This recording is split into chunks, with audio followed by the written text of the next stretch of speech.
घुटने की अगर आप देखा होगा कि जो शिकस्त रेश के साथ उनके घुटने टेढ़े हो जाते हैं। वो टेढ़े इसलिए होते हैं कि एक तरफ से घुटना ज़्यादा खिंचता है, दूसरी तरफ से कम, तो आहिस्ता आहिस्ता वो जो बायोमैकेनिकली या उसके जो एक्सिस हैं वो टेढ़े हो जाते हैं, एक तरफ का घुटना ज़्यादा घिस जाता है, जिसकी वजह से आपने देखा होगा कि जो लोग जिनके घुटने घिस जाते हैं, उनके घुटनों में दर्द रहते हैं, उनकी टांगें थोड़ी सी घुटनों के इर्द गिर्द टेढ़ी होती। अनयूजुअल नहीं है, ये टिपिकल पैटर्न है शिकस्त रेश का। इसके साथ इन मरीज़ों में उनकी जो चलने फिरने की सलाहियत है वो भी कम हो जाती है, क्योंकि उसके अंदर दर्द होती है, और दर्द के अलावा उसके अंदर जो रेंज ऑफ मोशन है, जो जितना वो घुटना काम करना चाहिए उतना करता नहीं है। और सबसे बड़ी जो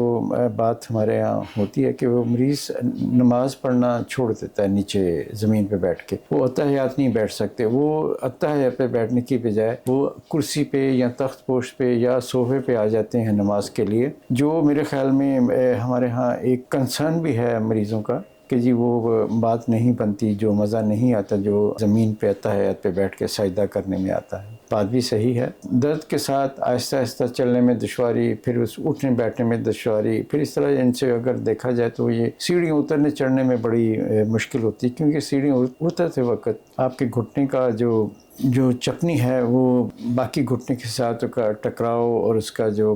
मूवमेंट का अमल है वो ज़्यादा होता है, जिसकी वजह से वो दर्द भी ज़्यादा होता है।